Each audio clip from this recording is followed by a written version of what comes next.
बिस्मिल्लाहिर्रहमानिर्रहीम। अस्सलाम वालेकुम नाज़रीन, आप यूट्यूब चैनल देख रहे हैं। मैं इमरान खान हूँ। अब तक की जो तफसीलात हैं, सबसे पहले तो इमरान खान साहब के हवाले से, क्योंकि सबकी इस बारे में तशवीश है और सारे लोग जानना चाहते हैं कि इमरान खान साहब की सेहत के बारे में मामलात कहाँ तक पहुँचे हैं।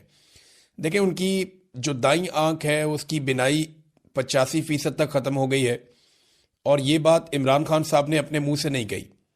हुआ ये था कि इमरान खान साहब की बिनाई बिल्कुल ख़त्म हो गई थी, और उसके बाद वो बार बार शिकायत करते रहे। आहिस्ता आहिस्ता उनकी आंख ख़त्म होती रही, वो बताते रहे, और फिर उन्होंने एक दिन बताया कि मेरी आंख बिल्कुल ख़त्म हो गई है। जब उन्होंने ये बताया तो जनवरी के पहले हफ्ते में इसके ऊपर पहली मरतबा नोटिस लिया गया, और फिर 19 जनवरी तक का टाइम ज़ाया किया गया मशीनें मंगवाने में। फिर जब टेस्ट हुए तो पता चला कि इमरान खान साहब की आंख तो वाकई बिल्कुल ही ख़त्म हो गई है।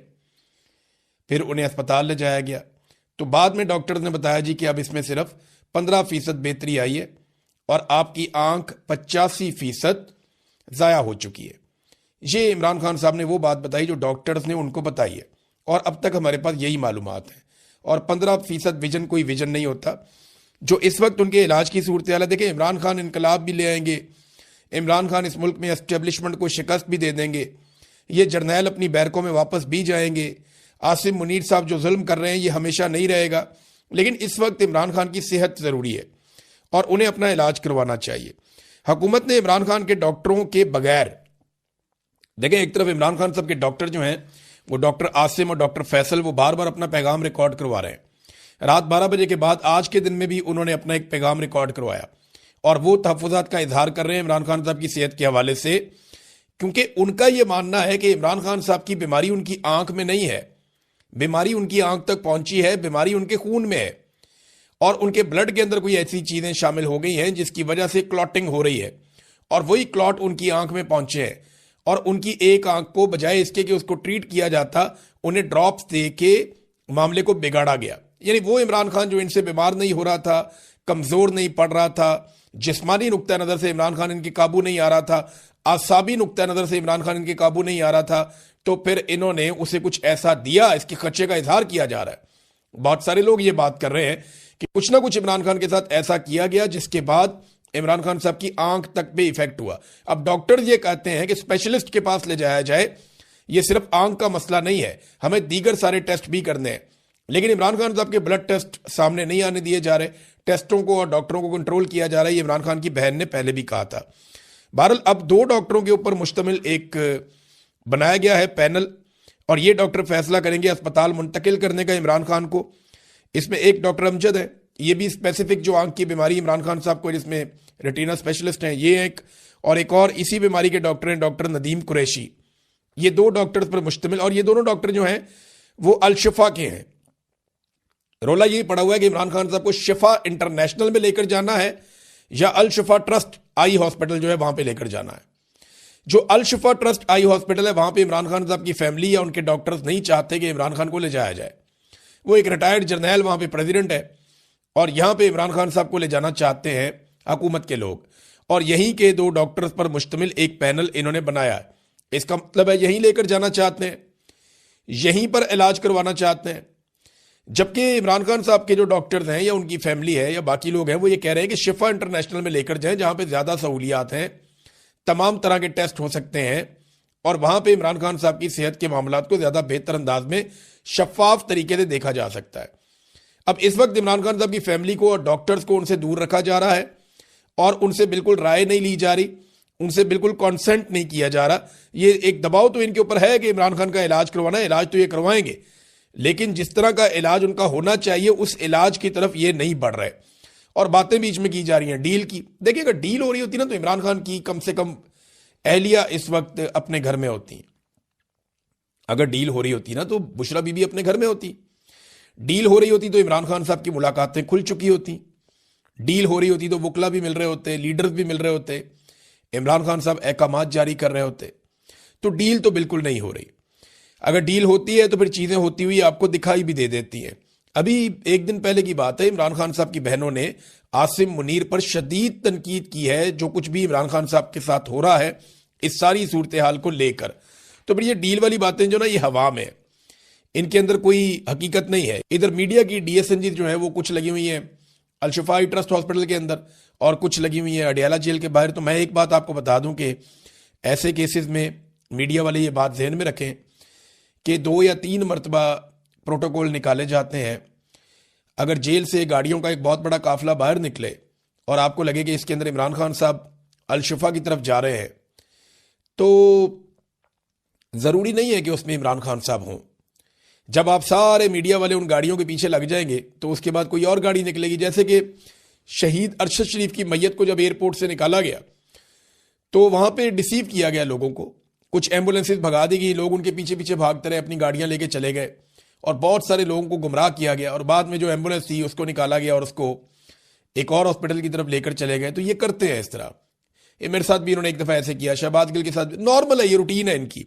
ये ऐसे ही लोगों को गुमराह करते हैं कि हमने इधर को गाड़ियां निकाली है, लोग इधर चले जाएंगे तो हम बाद में गाड़ियां निकाल के दूसरी तरफ चले जाएंगे। अब ये किसी को नहीं पता कि इमरान खान को इन्होंने लेकर कहां जाना है, लेकिन डॉक्टरों का पैनल इन्होंने बना दिया है। और डील वील की जो कहानियां ये सुनाते हैं, डील तो हो कोई नहीं रही, ना इमरान खान ने कोई डील करनी है। इमरान खान नहीं इनसे डील करता। उसने अपने बेटों से बात करते हुए क्या कहा, मैं ठीक हूं, मेरी आंख खराब हो गई है। कि बहुत बड़ा दिल चाहिए एक बंदे को ये बात करने के लिए। लोहे के आसाब का आदमी है वो नवाज शरीफ तो कभी नहीं बनेगा, ना वो जरदारी बनेगा। नवाज शरीफ ने अपनी पूरी जिंदगी ऐसी तकलीफ के 10 दिन नहीं गुजारे होंगे जैसी इमरान खान साहब इस वक्त तकलीफ गुजार रहे हैं। आसिफ अली जरदारी ने भी जेल काटी। अभी आसिफ अली जरदारी को भी लॉन्च किया गया, हालांकि सदर पाकिस्तान है, कि जनाब आप भी स्टेटमेंट दें। वो आ गए थे, जी मैंने तो इतनी लंबी सालों तक जेल काटी है, मैं जेल काटने वाला बंदा हूं। अभी जनाब इनको 1.5 साल नहीं हुआ और उन्होंने चीखें मारना शुरू कर दी, मुझे बाहर निकालो, मेरी आंख में दर्द हो रहा है, मुझे दूध नहीं मिल रहा। अब ये जनाब बातें कर रहा है आसिफ अली जरदारी, सदर पाकिस्तान। जाली इसलिए कि जिन्होंने वोट डाले वो सारे जाली हैं, तो सदर भी जाली है। अब जनाब आसिफ अली जरदारी साहब की अपनी जो जेल है उसके क्या किस्से सुनाए जाएं। मेरे यहाँ पे ये वीलॉग है, इसमें हमारी खवातीन बहनें माएँ भी देखती हैं। बस मैं इतना आपको बता देता हूं कि आसिफ अली जरदारी साहब को कुछ अरसा तकलीफ रही, और वो भी नवाज शरीफ साहब के दौर में उन्होंने तकलीफ देने की कोशिश की। उसके अलावा तो इन्होंने वीवीआईपी किस्म की जेल काटी है। ये तो अस्पताल से कभी जेल वाली साइड पे जाते ही नहीं थे। आसिफ अली जरदारी की दर्जनों वीडियो और तस्वीरें मौजूद हैं जेल के दौरान जब इनकी मौजें लगी हुई थी। बेनजीर भुट्टो साहिबा इनसे मिलने जाती थी, अपने बच्चों को लेकर एक दफा वो गई और वो तस्वीरें बना के उन्होंने वायरल कर दी। आसिफ अली जरदारी की तो उनके साथियों से मुलाकातें होती थी, घर से खाने आते थे, बाकायदा मौजें लगी हुई थी, हर तरह की चीज इनको मिलती थी। अस्पताल में ज़िया शाहिद साहब जब मिलने के लिए गए, जर्नलिस्ट हैं फौत हो गए, अब ज़िया शाहिद साहब जब जेल में मिलने के लिए गए, पता चला अस्पताल में गए तो पता चला जी साथ एक कोठी है जिसके अंदर जरदारी साहब है और वहां पे जरदारी साहब की खिदमात सर अंजाम दी जा रही थी। वो बड़े अजीबोगरीब किस्म का माहौल था वहां पे। अब वो उन्होंने बता दी थी वो बात, मैं यहाँ पे बात नहीं करता, लेकिन जरदारी साहब को एहसास करना चाहिए कि ऐसी जेल उनके पूरे खानदान में किसी ने नहीं काटी जैसी जेल इमरान खान काट रहा है। और जितना जुल्म इमरान खान के ऊपर हो रहा है, आप लोग ये जुल्म सोच भी नहीं सकते। हाँ ये जरूर है कि जुल्फिकार दी भुट्टो फांसी चढ़ गया, मुश्किल तो जुल्फिकार दी भुट्टो ने देखी, बेनजीर भुट्टो ने कुर्बानी दे दी, जरदारी तो बेनिफिशियरी रहे इन मामलात के। गो के जरदारी ने जेल काटी, लेकिन वो जेल ऐसी नहीं थी जैसी जेल इमरान खान काट रहा है। उसकी बीवी भी साथ जेल में। निजाम तो पहले ही नंगा था, मजीद नंगा हो गया। ये कैसे हुआ देखें, सुहेल अफरीदी ने एक वाकया सुनाया और उस वाकये ने पूरे निजाम के कपड़े उतार दिए। जो एक आधा लंगोट बाकी था वो भी उतार दिए। अब निजाम लंगा ही, यानी इससे ज्यादा बेशर्मी और क्या होगी। पाकिस्तान का वजीर आजम इतना बेबस हो सकता है। जब इमरान खान साहब ने जेल से कहा ना कि लेला है, जब इमरान खान साहब ने जेल से कहा कि अर्दली है, तो बहुत सारे लोगों को एतराज हुआ कि यार कुछ भी है, बेचारा प्राइम मिनिस्टर तो है ना, जो भी है उस कुर्सी पे उसको चाहे जैसे मर्जी पकड़ के बिठा दिया है, लेकिन है तो प्राइम मिनिस्टर की सीट है। लेकिन इमरान खान साहब ने जो कहा वो शहबाज शरीफ ने साबित किया कि इमरान खान बिल्कुल दुरुस्त कह रहे हैं। इमरान खान ने माजी में कहा था कि ये पाकिस्तान की इज्जत को खाक में मिला देंगे, पाकिस्तान की खारजा पॉलिसी को गिरवी में रख देंगे, ये मईशत को तबाह कर देंगे और ये इसराइल को तस्लीम कर लेंगे। ये सारी बातें इमरान खान साहब ने जो जो कही वो दुरुस्त साबित होती चली गई और अब तकरीबन कोई भी चीज बाकी नहीं रही। सुहेल अफरीदी एक स्टूडेंट लीडर है, जरा मुख्तलिफ भी होगा, लाजमी बात है, उसकी ट्रेनिंग है पॉलिटिक्स की पुरानी। वो कोई सोने का चम्मच लेकर तो मुंह में पैदा हुआ नहीं। अब वो वजीर आला खैबर पख्तूनख्वा बन गया। एस्टेब्लिशमेंट ने पूरी कोशिश की कि एक आम आदमी ना बने, लेकिन बन गया। अब वो अच्छा करता है बुरा करता है ये तो आने वाले वक्त में पता चलेगा। सुहेल अफरीदी के सामने इम्तिहानात बहुत बड़े हैं और सफर बड़ा लंबा है। देखना यह है कि सुहेल अफरीदी कितनी कोशिश करते हैं और कर पाते हैं या नहीं।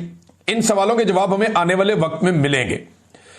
मगर शहबाज शरीफ साहब ने टेलीफोन किया सुहेल अफरीदी को, ये उन्होंने बताया अडियाला जेल के बाहर पहुंच के। एक तो सुहेल अफरीदी जब अडियाला जेल के बाहर पहुंचे तो इमरान खान साहब से उन्होंने मुलाकात करनी थी। एक दिन पहले उन्होंने हलफ लिया और अगले दिन पहुंच गए इमरान खान साहब से मिलने के लिए। काबीना बनानी है, काम करना है, लीडर से पूछेंगे क्या करना है। तो जब वो पहुंचे वहां पे तो उनको मुलाकात नहीं करवाई गई। अडियाला के दरवाजे वजीर आला खैबर पख्तूनख्वा के लिए नहीं खोले गए। अब ये दरवाजे खुलवाने के वजीर आला के पास 100 तरीके होते हैं, लेकिन सुहेल अफरीदी ने कहा जी मैं पहले सारे कानूनी तरीके इख्तियार करूंगा, मैं अदालत में जाऊंगा, मैं दरवाजा खटखटाऊंगा, जो जो आईनी और कानूनी फोरम है उन तमाम के ऊपर मैं दरखास्त करूंगा कि मेरी इमरान खान से मुलाकात करवाई जाए। फिर भी नहीं होता तो जो पुरअमन एहतजाज का मेरा एक अपना हक है वो फिर मैं इस्तेमाल करूंगा, और वो हक जो है उसके बहुत सारे तरीके हैं। और खैबर पख्तूनख्वा का वजीर आला, एक सूबे का वजीर आला, ये मुमकिन नहीं है कि उसकी इमरान खान से मुलाकात ना हो। अगर वो करना चाहे तो वो टेढ़ी उंगली से घी निकाल सकता है, ये हम सारे अच्छी तरह जानते हैं। अब एक बड़ी अजीबोगरीब बात बताई सुहेल अफरीदी ने। उसने कहा जी मुझे शहबाज शरीफ का फोन आया था, तो शहबाज शरीफ ने मुझे मुबारकबाद दी। अब इस पे ना कुछ खबरें आई हुई हैं कि वज़ीर आज़म ने फोन किया और मुबारकबाद पेश की और नेक तमन्नाओं का इजहार किया, और उन्होंने कहा मुल्की मफाद में वफाक नए वज़ीर आला के साथ मिलकर चलने को तैयार है। ये सारा कुछ जो है, हालांकि इससे पहले इसको रोकने की बड़ी कोशिश की। यही शहबाज शरीफ के जो इंफॉर्मेशन मिनिस्टर ना, बाकी लोगों ने मिलकर प्रेस कॉन्फ्रेंसें की, कभी नहीं बनने देंगे, हम देखते हैं कैसे बनता है। बड़ी बड़ी इन्होंने जमीन आसमान के कलाबे मिलाए, और वही मिलिट्री एस्टेब्लिशमेंट के कहने पे। लेकिन हुआ क्या, वो बन गया। अब जब बन गया तो उसको मुबारकबाद का फोन किया, ये आत्मा में हुज्जत है। ये बात याद रखें कि जो इस वक्त मिलिट्री की आदत है, या इस वक्त जो पाकिस्तान के अंदर अर्दली हुकूमत बैठी हुई है, ये मिलकर एक ऐसे हालात पैदा कर देंगे कि इनके सामने कोई रुकावट ही ना हो, क्योंकि डोनाल्ड ट्रंप ने बज़ाहिर अपना हाथ इनके सर पे रख दिया है। अब ऐसी सूरत हाल में ये कोई रुकावट बर्दाश्त नहीं करेंगे। सबको अपने इक्तदार को तूल देना है, और इन सबको पता है कि अवाम इनकी दुश्मन है। जिस दिन ये अवाम के हत्थे चढ़ गए, अवाम इनकी तबीयत साफ कर देगी, ये सारे जानते हैं, अच्छी तरह जानते हैं। लिहाजा अब वो हर वो रास्ता बंद करेंगे जहां से उन्हें इस बात का खदशा हो कि अवाम उनके सामने आकर खड़ी हो सकती है। तो शहबाज शरीफ को सुहेल अफरीदी ने कहा जी कि अवाम को कोई सजा नहीं मिलनी चाहिए सियासी मामलात के हवाले से, मैंने अपने लीडर से मिलना है, तो मैं आपको बता रहा हूं कि मेरी इमरान खान से मुलाकात करवाई जाए। तो इस पर शहबाज शरीफ साहब ने वो सुनहरी अल्फाज कहे जो पाकिस्तान की तारीख में लिखे जाएंगे। शहबाज शरीफ ने कहा कि मैं पूछ कर बताता हूं। अंदाजा करें आप कि इमरान खान ने कहा कि यह लेला है, जिधर मर्जी बांध दो। इमरान खान ने कहा यह अर्दली है, इसकी कोई औकात नहीं। शहबाज शरीफ ने यह साबित किया कि जेल में कैद एक साबिक वजीर आजम से मुलाकात करवानी है, एक नौ मुंतखब वजीर आला की, और उसको मुबारकबाद के लिए फोन कर रहा है। उसने पहली ख्वाहिश का इजहार किया मेरी इमरान खान से मुलाकात करवाओ। तो इस पे शहबाज शरीफ ने कहा कि पूछ कर बताता हूं। ये औकात है पाकिस्तान के वजीर आजम की। पूछना किससे होगा? क्योंकि जूनियर ऑफिसर से पूछेगा, वो अपने सीनियर ऑफिसर से पूछेगा, बात फील्ड मार्शल तक जाएगी, वहां से इजाजत मिलती है तो ठीक है, नहीं मिलती तो नहीं मिलती। ये जनाब पाकिस्तान के वजीर आजम के हालात हैं, और उसके बाद दोबारा वजीर आजम ने फोन नहीं किया। अब सुहेल अफरीदी ने कहा जी मैं तमाम कानूनी और आईनी रास्ते इख्तियार करता हूं, ताकि कल को कोई हमें इल्जाम ना दे सके कि जनाब हमने कोऑपरेशन नहीं किया। अब आ जाए, ये तो वहां मुलाकात तो हुई नहीं, लेकिन तोशाखाना 2 का केस चला। इमरान खान साहब की फैमिली अंदर गई है। खान साहब ने क्या क्या कहा वो मैं आपको बताता हूं, लेकिन पहले तोशाखाना 2 में एक लंबी तारीख दे दी गई है, और अगली तारीख डाली गई है 29 अक्टूबर, यानी अगले 15 दिनों तक कोई समाअत होने नहीं जा रही। 29 अक्टूबर की तारीख डाली गई है, और मुझे ऐसा लगता है कि शायद 29 अक्टूबर को भी एक लंबी तारीख डाल दी जाए। बज़ाहिर दिखाई दे रहा है कि इमरान खान साहब को आइसोलेशन में डालने की तैयारी हो रही है, क्योंकि अब इमरान खान साहब की जो भी मुलाकात होती है या जो भी बातचीत होती है वो तभी होती है जब जेल में समाअत होती है, उसके अलावा नहीं होती। अब ये जो 2 हफ्ते की तारीख डाल दी गई है, यानी आज 16 तारीख है, 29 तारीख 2 हफ्ते की तारीख है।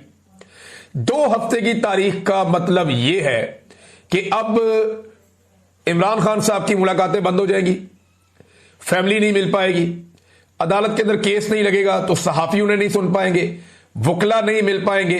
तो कोशिश की जा रही है कि जब तक एक्सटेंशन का टाइम नहीं गुजर जाता मैक्सिमम चीजें कंट्रोल रखी जाए, चीजों पे मैक्सिमम कंट्रोल रखा जाए जब तक के 29 तारीख नवंबर की नहीं गुजर जाती और आर्मी चीफ की एक्सटेंशन मैच्योर नहीं हो जाती। वैसे तो इन्होंने ली हुई है एक तरह से, लेकिन मेरा रब जानता है कि कौन कहां कब तक बैठा है और किसका दाना पानी कब तक लिखा है। बहरहाल 29 तारीख तक की डेट दे दी गई। आज एक केस चल रहा था अलकादर का भी इस्लामाबाद हाई कोर्ट में। इस्लामाबाद हाई कोर्ट में अलकादर यूनिवर्सिटी वाला केस था और यह 10 महीनों के बाद पाकिस्तान तहरीक इंसाफ का केस लगा था। तहरीक इंसाफ के लोगों को पता चला जनाब कि कैंसिल हो गया। जब वो वहां पहुंचे कि जनाब हमारा केस सुना जाए, और काफी गमो गुस्सा था उनमें कि ये क्या बकवास है, 10 महीने बाद केस लगा फिर कैंसिल कर दिया। तो जनाब वजह यह पता चली कि चीफ जस्टिस साहब ने एक ज़ोहराने में जाना था। ज़ोहराना कहते हैं दावत को, दोपहर की दावत को। दोपहर को कोई रोटी शोटी मिल रही है आपको तो दोपहर का खाना जो है उसको ज़ोहराना कहते हैं। तो chief justice Islamabad high court वो चले गए ज़ोहराने पर, और साबिक वज़ीर आज़म और खातून अव्वल का वो केस जो 10 महीने के बाद लगा वो उन्होंने नहीं सुना। भाई जज को भर्ती करते हैं केस सुनने